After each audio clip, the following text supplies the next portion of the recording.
Irmãos, bom dia, espero que todo mundo esteja bem. Acho que já falei oi, ou para todo mundo, ou para quase todo mundo hoje. Doutora Deise, tudo bem? Obrigado, filho. Queria agradecer aos irmãos pelo carinho aí quanto às minhas férias, vários irmãos perguntando. Foram férias bem diferentes do que eu esperava.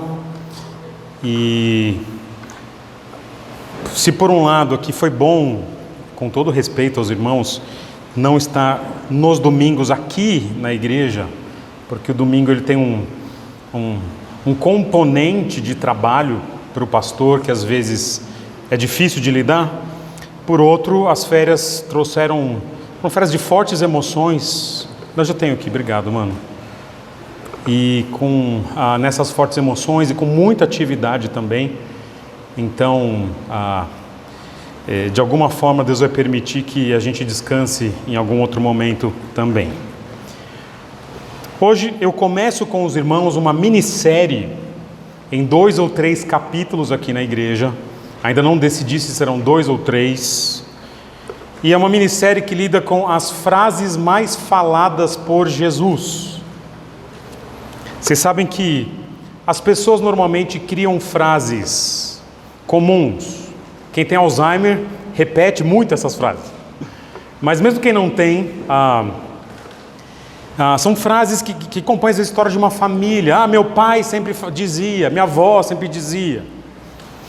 E pregador, pastor, mestre, muito mais, usa muito mais o recurso da repetição. E Jesus, que foi um mestre, rabi, ele usou o recurso da repetição com algumas frases pequenas, curtas, e que ele disse em vários momentos. Jesus pregou muitos sermões, ensinou muita gente, interagiu com gente dos mais diversos níveis sociais e espirituais, acompanhou um monte de discípulos, alunos, estudantes, e nesse ministério de Jesus tão vivo, são poucas as frases, são 2 ou 3 que ele repetiu. E eu costumo dizer o seguinte, turma, quando Jesus diz algo sobre o tema uma única vez, é importante. Se Jesus gastou tempo falando algo uma única vez, é muito importante. É Jesus que trouxe isso para a gente. Agora, se Jesus disse alguma coisa 10 vezes, 11 vezes, 16 vezes, 20 vezes, se não é tão importante, no mínimo é muito comum. É como Jesus pensa. E as frases que são repetidas por Jesus ao longo do ministério fala muito sobre quem ele é e sobre o que nós precisamos. Aliás, quando a gente repete frases, a gente está manifestando uma crença profunda em algum tipo de filosofia de vida. E às vezes eu olho pessoas, às vezes não crentes, às vezes crentes, repetindo frases tão tolas, não é? E você imagina que aquela pessoa ela sedimentou alguma perspectiva de vida que é tola, porque ela repete. Mas no caso de Jesus, Deus encarnado, Deus vivendo entre nós, o homem mais sábio, quando Jesus repete uma frase, é porque essa frase de fato ela precisa não só estar na teologia, ela precisa estar na nossa vida. E a frase que eu vou trazer para vocês hoje é a frase mais repetida por Jesus em todo o Novo Testamento. Não teve nenhuma outra frase que Jesus disse tantas vezes quanto ele disse essa. E as vezes que eu contei aqui, eu nem peguei as vezes que os anjos falaram essa frase, porque acho que estava na presença de Deus tão forte, que quando os anjos interagem com pessoas no Novo Testamento, e eventualmente no Antigo, eles usam essa mesma frase.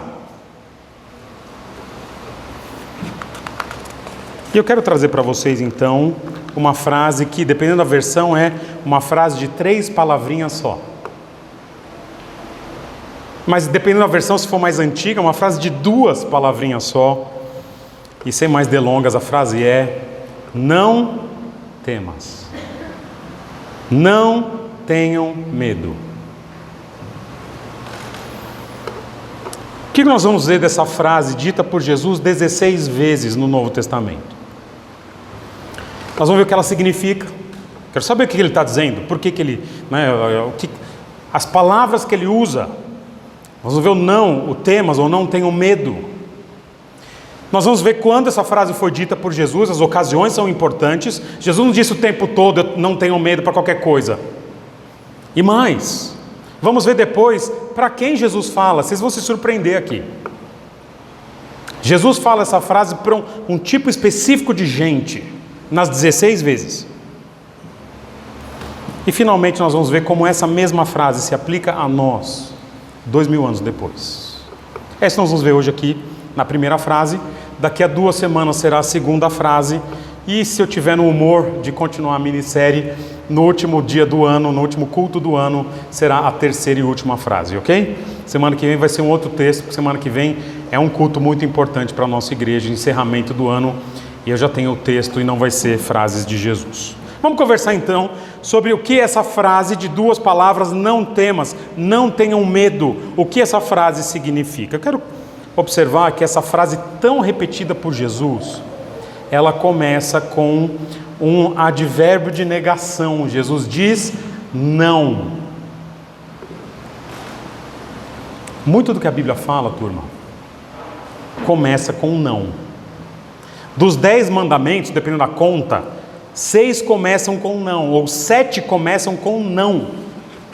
Dos 10 mandamentos, aquilo que muita gente considera importante no Antigo Testamento, ok? Começa com não. E a frase mais repetida por Jesus na Escritura começa com não. Por que isso é importante? Muito do que Jesus quer de nós é que a gente tenha um tipo de negação. Eventualmente o que Deus quer de nós é que a gente negue coisas que para nós eventualmente são tão naturais. E a primeira negação que Jesus quer de nós é sobre um certo tipo de medo. Não temas. Aliás, turma, embora o medo seja natural, muito do que é a vida cristã hoje representa negar aquilo que para a gente pecadora é muito natural. Veja, agradar a Deus eventualmente te diz sim para um monte de coisa. Para arrependimento, para fé, para a vida cristã, para o amor, para a esperança. Mas a vida cristã representa dizer não, talvez para mais coisas do que dizer sim. E essa frase de Jesus diz, não tenham medo. É uma frase que lida com um sentimento natural, dado por Deus, não necessariamente pecaminoso. Medo nem sempre é pecado, ou resultado do pecado. Todos nós sentimos medo de alguma coisa, algum momento. Nem todo medo é ruim, aliás, para ser sábio na Escritura, tem que ter medo, medo de Deus. O temor do Senhor é o início da sabedoria. Mas não é a sabedoria inteira, ele é o começo. E o medo ele vai ser definido, vou trazer para vocês a definição mais comum dentro do meio cristão, é que o medo é um sentimento ou uma percepção de autoproteção em face de uma ameaça real ou uma ameaça que não necessariamente é real, mas ela é percebida por quem sente medo, ok? Então o medo é um sentimento de eu quero me proteger. E por que Jesus diz, não tenham medo? Embora o medo sirva para nos proteger, e eu sugiro que você tenha medo, se você for atravessar Fernão Dias, sugiro que você exerça seu medo. Mas por que o medo ele pode se tornar ruim? E por que Jesus disse tantas vezes essa frase? Porque o medo ele tem frequentemente um problema. O medo gosta de mandar. O medo tem uma característica pecaminosa, eventualmente, de querer nos dominar. O medo, ele gosta de disputar lugar com Deus e outras coisas. Ele gosta de ser aquilo que se torna o maior. O medo gosta de escravizar, o medo gosta de cegar as pessoas. O medo gosta de nos paralisar, essa é a realidade. E a realidade é que todo mundo que está aqui hoje luta com algum tipo de medo. Quais são medos que nós lutamos normalmente? Nós temos medo da violência. Eventualmente alguém pode comprar um carro blindado. Por quê? Por medo da violência. Coloca tranca na casa, coloca câmera. Pessoas têm medo de perder sustento, de perder o emprego. Aliás, às vezes tem até pastor que acaba mudando o discurso quando percebe que está perdendo a igreja. Falou, opa, é melhor agradar a turma, senão estou com medo de perder o sustento. Não deveria ser assim, mas é um medo que existe. Você eventualmente no seu trabalho pode tomar atitudes para manter seu emprego por medo de perder o emprego. E nesse medo você toma atitudes não cristãs. Pessoas têm medo de terminar relacionamentos ou de não ser amado. Tem gente que tem medo de não casar, ou tem medo de casar. A gente tem medo de fenômenos da natureza. Nas nossas férias, quando fomos para a praia, o mar, eu nunca vi o mar tão agitado. Acho que estava de ressaca e realmente foi difícil. Tivemos que tomar banho de mar só 5 dias dessa vez. Tem gente que tem medo de descobrir que alguém descubra o passado. Puxa, eu fui assim, não quero que ninguém saiba. Tem gente que tem medo de ser exposto. Tem gente que tem medo de ficar sozinho na vida. Tem gente que tem medo de ser esquecido e quer deixar lembranças. Tem gente que tem medo de doença, não é? Tem gente que gosta de doença, tem gente que é hipocondríaco que gosta.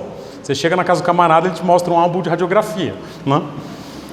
Mas tem gente que tem medo de ficar doente. Tem gente que tem medo do diabo, a macumba. E tem gente que tem medo de Deus. Seja qual for o seu medo, o meu medo, a realidade é que nós temos ou vivemos num mundo pecaminoso e o medo ele compõe a nossa vida diária. E quando Jesus diz essa frase, não tenham medo, para mim, Pedro, é uma frase muito especial, porque a minha infância, meu pai está aqui, ela foi marcada por vários momentos de medo. Eu me lembro quando meu pai viajou lá para o Mato Grosso, eu morria de medo de ladrão, porque tinha entrado em casa. Logo no começo nós vamos para aquela casa da Maria Bandini, e você estava longe, eu morria de medo de ladrão, de entrar pelo meu quarto, que é onde eu dormia ali, você sabe, né? Quando a gente caminhava na Voluntários da Pátria, depois você pergunta para a dona Ângela, para minha mãe, eu tinha medo das minhas irmãs se perderem, né? Se você não gosta do seu irmão, você não tem esse medo, mas eu tinha, né? Então, às vezes ficava alguém para trás assim, eu falava, mãe, e tinha medo delas ficarem esquecidas, né? Numa loja ali, né? E achar depois de 10 anos, você é minha irmã, né? Eu tinha medo nos esportes, quando tinha alguém muito agressivo, eu tinha medo. E no começo da adolescência, eu comecei a ter muito medo do mundo espiritual, especialmente do diabo e dos demônios. Eu tinha muito medo. E houve um momento também que eu tinha medo de que, eu sabia que eu não era crente, né? Eu sabia que eu não era crente e não queria me converter, né? Eu tinha muito medo pela teologia da época, de Jesus voltar e eu ficar. Então, não sei se já aconteceu com você, se você tinha essa teologia de arrebatamento, você está em casa e de repente cada um vai para um canto, você fica sozinho, e você fica procurando se ficou a roupinha da pessoa ali, porque ela foi arrebatada, né? Dá até para fazer uma aprontação de retiro. Eu sei de gente que fez a aprontação assim no retiro, de o camarada tinha medo dessas coisas, todo mundo deixou uma roupinha na cama, sabe, deixou ali e 3 da manhã sumiram, né? E deram um jeito de acordar o camarada e o cara chegou, as roupinhas tudo ali. Não sei porque a roupinha fica, né? Isso é outra teologia, mas... E aí o cara, não, enfim. Então, lidando com o medo das pessoas. Mas eu tinha muito medo, e o meu medo principal, quando eu era criança, eu tinha medo de Deus. Porque eu sabia quem eu era. Não foi ruim, quer dizer, foi ruim. Mas não foi de todo ruim. Porque muito da minha conversão teve que ver com os medos. E quando eu me converti com 15 anos, houve uma gradual dispersão desses medos. Hoje eu até me considero um cara meio corajosinho, assim, tal, né? Só a altura que não é muito minha praia, mas... né? Até nisso eu enfrento. Se precisar subir no telhado, não no sentido figurado, no sentido literal, eu consigo subir hoje. Até pessoas hoje que gostam de medo, filme de terror, faz sucesso, né? Sexta-feira 13 e tudo mais. Mas a realidade é que quando o medo é de algo real, não de filme, ninguém gosta do medo. O medo, turma, ele é uma expressão muito real da nossa fragilidade.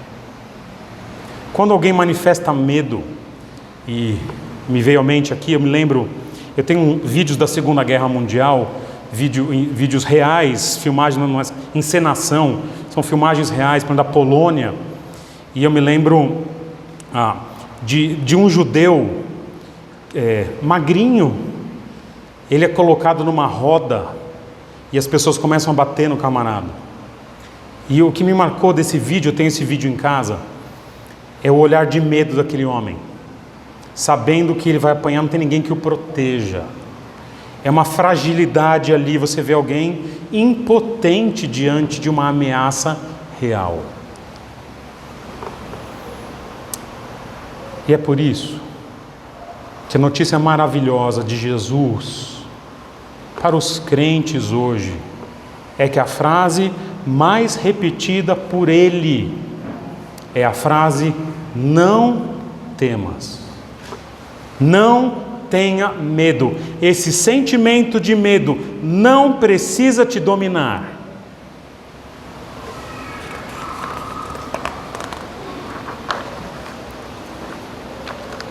E essa frase, ela representa para mim, já que eu vim da praia, né? Tendo ido com as crianças e vieram muitas lembranças. Quando eles eram pequenos, eventualmente eles gostavam de ir para a praia, mas para o fundo, sabe? Tipo, fundo para eles, né? E eu me lembro de pegar eventualmente um ou outro no colo, já estão lembrando, olha o medo. E a gente entrava naquele mar gelado, né? Mar gelado, para deixar bem claro, era gelado, né? E eles pediam: papai, vamos para o fundo. Pede até hoje, né? Papai, vamos mas não no colo. Mas... E a gente ia para o fundo e vinha aquela onda enorme. E eles faziam careta, a onda vinha e dava aquele banho. E eles faziam assim, no português a palavra certa para o banho da onda é slash, né? Aquela onda slash. E vinha e eles assustavam. Só que eu me lembro que eles falavam: quero ir de novo, vai mais para o fundo. Porque para eles, embora eles sentissem medo do mar, o pai estava lá, segurando eles. E a impressão que eu tenho é que quando Jesus vai trazer para a gente hoje, já, os momentos em que ele diz: não tenham medo, ele é esse pai segurando a história, segurando a nossa história, falando: fica tranquilo, você está no colo, eu tô com você, pode ir. E essa é a ideia que ele vai trazer para a gente com essa frase: não tenho medo, filho, você está comigo. Nós estamos no mar, mas você está no meu colo, fica tranquilo. E essa é a frase dita por Jesus: não tenham medo. Quando que ela foi falada por Jesus? São 16 versículos, eu não vou ler os versículos aqui, eu vou passar para vocês as ocasiões. Os versículos vão estar projetados, não sei se todo mundo consegue enxergar, ok? Mas as ocasiões são importantes, eu vou falar, espero que esteja na mesma ordem, creio que sim. Primeira ocasião, Lucas 12, 32, eu organizei tematicamente, tá? Não cronologicamente. Na primeira que está ali é Lucas 12, 32, vocês enxergam, é isso? Ok. Lucas 12, 32, Jesus estava ensinando sobre sustento. E ele fala o seguinte: busquem o reino de Deus em primeiro lugar, mas não tenham medo, pois foi do agrado do Pai dar-lhes o reino. Calma, seu sustento, calma, não tenha medo. As próximas ocasiões, que vão do número 2 ao 8, até o fim dessa tabela, Todas são ocasiões em que as pessoas tiveram medo depois ou de um grande milagre, ou quando Jesus se revelou de forma gloriosa. Então, quando há um grande poder de Jesus, uma grande manifestação de Jesus, eu vou dar as ocasiões rapidamente. As pessoas sentiram medo e Jesus disse: não tenham medo. Quais são algumas ocasiões? Pesca maravilhosa. Está lá Pedro, pescador experiente, Jesus fala: lança a rede. Pedro lança, vem aquele monte de peixe. Pedro se joga aos pés de Jesus e fala: e agora? Eles ficam admirados. O texto vai falar que eles ficam preocupados, grande temor e admiração, e Jesus fala: calma, não tenham medo.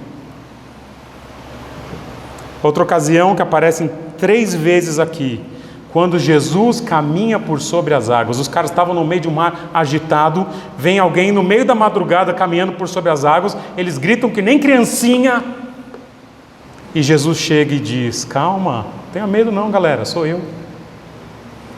Outra ocasião, quando Jesus ressurge, primeira vez que ele aparece para as mulheres, ele ressurge dos mortos, ele chega aí, galera, oi moças, tudo bem? Cheguei. E elas assustam, ele fala: calma, não tenha medo, sou eu. Em Apocalipse capítulo 1, quando Jesus se revela para João, olhos de fogo, cabelos de lã, João fica morrendo de medo, e Jesus diz: calma, João, sou eu, o primeiro e o último, não tenha medo. E a última ocasião, item 6, quando tem a transfiguração, e Jesus faz um trailer, né, de quem ele é, a sua grandeza brilha como o sol, parece a turma lá do Antigo Testamento, e aí os discípulos principais estão lá, e Jesus diz: calma, não tenha medo. Próximo slide, tem outras ocasiões. Item 9, quando Jairo perdeu a sua filha, ela morreu, alguém chega e fala: não incomode o mestre, a menina morreu. Eu teria medo, eu tenho medo desse dia, eu não quero esse dia. Jairo naturalmente recebe a notícia e Jesus: calma, creia, não tenha medo. E aí dos itens 10 a 15, são várias ocasiões em que Jesus prediz perseguição severa, perseguição a ponto de matar todo mundo, e ele diz: não tenham medo. E a última ocasião em que ele diz não tenham medo é em João capítulo 14, versículo 27, o item 16 ali, em que ele está dizendo o seguinte: turminha, discípulos, estou indo embora, fui, valeu, eu deixo o Espírito, tá, tchau. E a turma deve ter olhado e ele fala: calma, não tenha medo, o Consolador vai vir, eu estarei ali, mas estarei muito bem representado. E são esses os contextos em que Jesus diz: não tenha medo. Resumindo aqui, são 5 manifestações importantes, temáticas, em que Jesus diz: não tenha medo. A primeira, então, é quando ele revela o seu poder. Segunda, quando ele prepara, isso acontece 7 vezes, ele diz: não tenha medo. Segundo, quando ele prepara as pessoas para perseguição, e perseguição compõe a vida cristã, ele diz: calma, não tenha medo. E as outras 3 vezes acontecem uma única vez, com a filha de Jairo, a perda de um ente querido, quando ele fala de sustento, e quando ele revela que vai embora e vai deixar o Consolador. Turma, todas essas ocasiões, os medos são justificáveis. Se você vê alguém chegar para uma tempestade e falar: chega, a tempestade para, vai dar medo. Mas me parece que quando Jesus diz não tenha medo, é que, embora ele revele seu imenso poder, o imenso poder não representa a totalidade de quem Jesus é. Sim, ele tem imenso poder, ele é soberano, mas ele não é só soberano, ele também é próximo, e ele também é humano. Ou, por exemplo, quando vem uma perseguição, você fala, medo de perseguição é justificável. Será? Medo de perder o sustento é justificável. E as promessas? Medo de Jesus ir embora, teologia ruim.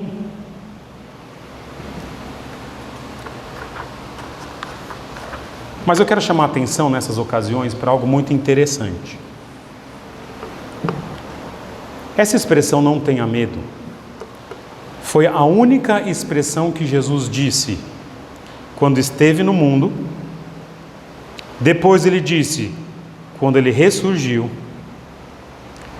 e que depois ele disse estando nos céus.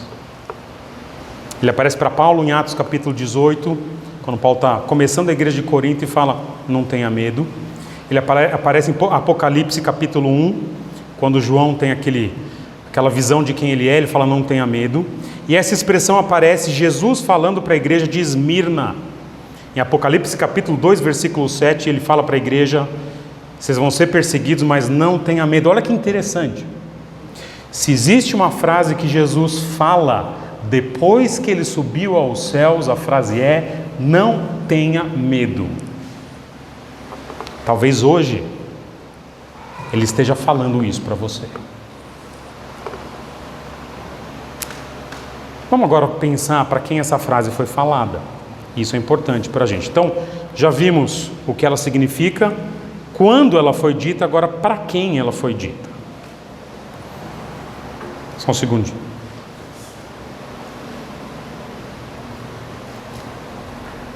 Nessa tabela que eu mostrei para vocês, pode voltar para a gente, por favor, Mateus?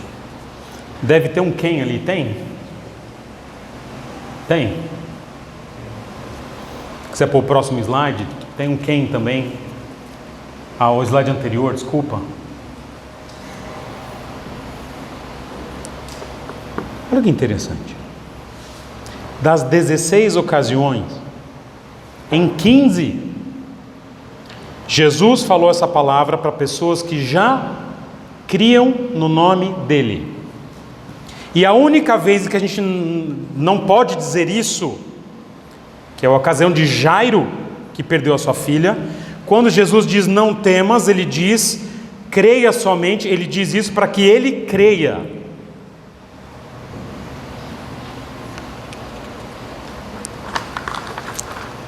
Essa frase, turma, nunca foi usada no Novo Testamento para pessoas que ignoravam Jesus. Mas essa frase nunca foi dita no Novo Testamento para um fariseu, para um inimigo de Jesus. Essa frase nunca foi dita para um político, para Herodes, para Pilatos, para quem quer que seja. Nunca foi dita. Essa é uma frase que Jesus usa para os seus servos. A partir desse contexto, nós podemos pensar que essa frase, ela deve ser usada para crentes, ou para pessoas que estão próximas de serem crentes. Nós podemos hoje chegar para um crente que vai passar perseguição e falar, mano, não tem medo. Nós podemos chegar para alguém que vê o poder de Jesus e fala, calma, não tenha medo. Só que o contrário é verdadeiro. A Bíblia não autoriza eu e você usarmos essa frase, olha, observe isso, para pessoas que não conhecem a Cristo. Camarada, então, crédulo, não segue Jesus, rejeita a Cristo a vida inteira, não crê em Cristo, não crê na obra dele, despreza a palavra de Deus, despreza a igreja, chega e acontece aquilo que acontece com todo mundo, com justos e injustos. Chega o fim da vida, está lá numa cama, uma doença terrível. A pior coisa que um crente pode falar para alguém assim é, Não tenha medo. Uma palavra de amor seria: amigo, tenha medo. O fim está chegando. Falar tenha medo, para quem não é crente, é um ato de amor. Quem sabe, ao dizer isso com amor, olhando no olho, com um relacionamento, o camarada não desperta para a realidade do que aguarda na outra vida, que é tão ruim que a Bíblia sequer chama de vida, ela chama de morte. Mas sabe o que é triste? A igreja, a gente vive um momento tão ruim na história. Talvez sempre foi assim, não sei. Que quando os crentes estão sofrendo, a gente esquece dessa frase. Se o seu sustento está difícil, a gente pode dizer assim: trabalha duro, mano, mas não tenha medo, Deus vai cuidar de você, inclusive usando a gente. Busca o reino, não tenha medo, vai tranquilo. Camarada, está precisando de uma intervenção de Jesus. E se a gente poderia dizer: calma, está tranquilo, se Ele quiser, Ele muda a sua sorte, não tenha medo. Mas a situação é tão terrível que a igreja tem optado por um outro tipo de abordagem. Ano que vem, nós teremos eleição no Brasil. E os candidatos, até onde eu sei, todos são incrédulos. Os principais hoje são Bolsonaro, Lula, Sérgio Moro. Os três principais aí. Os três, se morrerem hoje, lamento. Tenha medo. E eles vão nas igrejas e sempre tem alguém com a sua profetada que diz: eis que eu te digo, não tenha medo. Jesus nunca teve coragem de falar isso para Herodes. A igreja fala isso para esse tipo de gente. O conforto do não temas é um privilégio exclusivo do povo de Deus. O conforto que dá ouvir não tenha medo não é para quem está lá fora, é para a gente aqui. Quero terminar fazendo uma aplicação a nós de como esses contextos em que Jesus disse não tenha medo se aplicam na minha e na sua vida. E eu tenho algumas coisas como pastor dos irmãos que eu gostaria de pontuar aqui. Primeiro contexto em que nós lidamos é quando há um momento de grande poder e revelação de Jesus. Anda sobre as águas, ressurreição, transfiguração. A gente sabe que isso é mais raro hoje em dia, mas eventualmente Jesus atua de forma milagrosa. Se algum dia você vir um milagre inexplicável, uma cura, um livramento, como eu já vi, lembra, se isso aconteceu não é para produzir medo, é para produzir um maravilhamento. Jesus diria para você: calma, não tenha medo.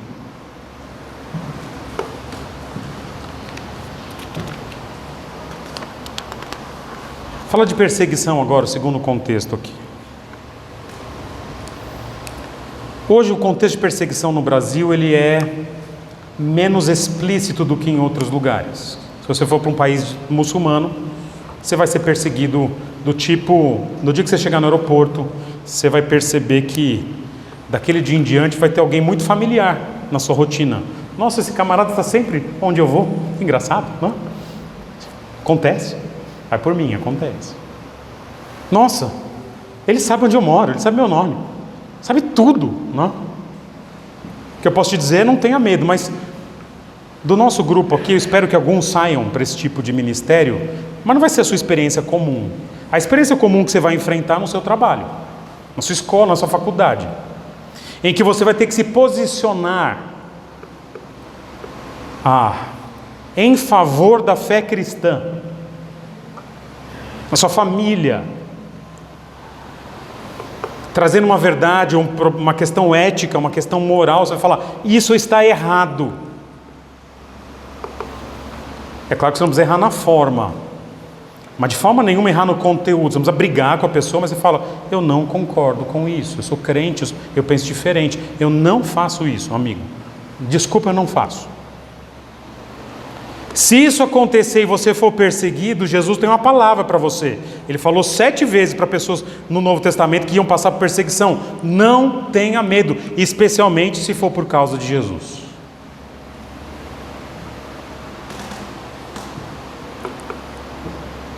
E se vier um governo no futuro, seja ele qual for, que começar a perseguir os cristãos, a palavra de Jesus para a igreja brasileira, para a igreja verdadeira é: tranquilo, não tenha medo, eu estou no controle. Não é o futuro político que define quem nós somos. Terceira aplicação, medo das perdas. Usando o texto de Jairo, perda de entes queridos. O que você pensaria se amanhã alguém do seu núcleo familiar, um filho, um cônjuge, chegasse e falasse: descobri que eu estou com câncer e eu vou morrer? Sim, Jesus não está aqui fisicamente presente para falar, não, eu vou ressuscitar, fica tranquilo, não está aqui. Talvez o que Jesus queira é que ele morra mesmo, que o nosso ente querido morra mesmo. Mas o Jesus que está nos céus, ele está aqui também, através do Espírito Santo, e está aqui espiritualmente. E ele teria poder para evitar isso se ele quisesse. E sabendo quem ele é, a gente pode dizer, mesmo na pior circunstância: oh querido, não tenha medo, Jesus está no controle. Falando do medo de perda de sustento, quando Jesus diz, olha, busquem primeiro o reino e as demais coisas serão acrescentadas. Se você precisa tomar uma decisão na sua vida que envolva perda financeira,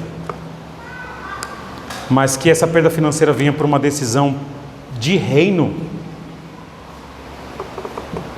tome essa decisão, não tenha medo. E eu quero tocar num assunto delicado. E mostra muito o que eu penso, e talvez outros irmãos aqui pensem, sobre o que é melhor. Eu não vou falar de algo que é proibido, mas o que é melhor. Se você, mãe, ou até pai, precisa rever a sua carreira profissional, por causa dos filhos que Deus te deu, e ainda que isso impacte financeiramente a sua família, eu creio que uma mãe estar perto do seu filho é buscar o reino.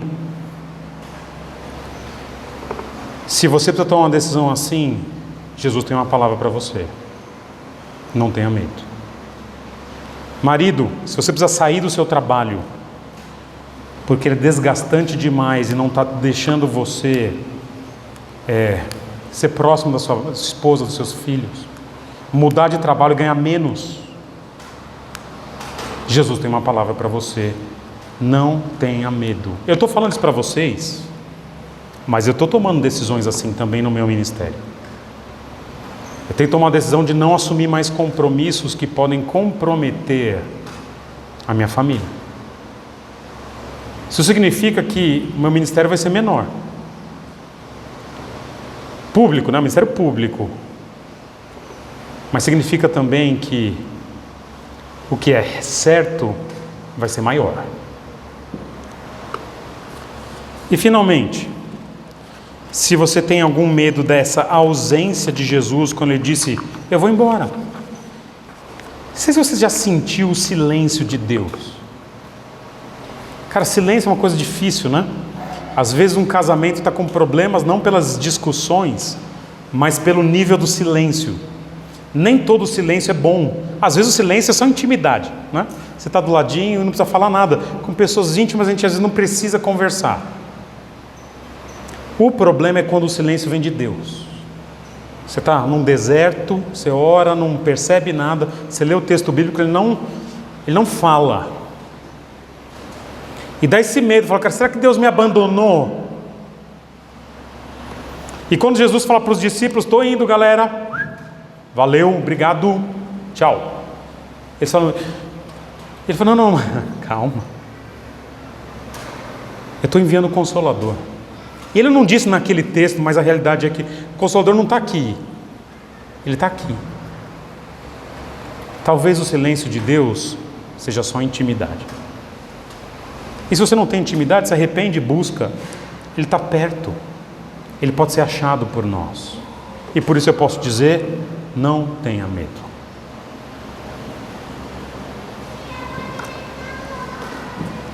Essa é a frase mais dita por Jesus.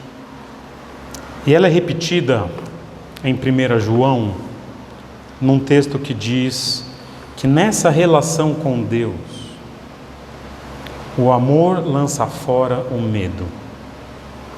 E hoje eu fui caminhar cedinho e tocou essa música do Marcos Almeida, do Paulo Nazaré.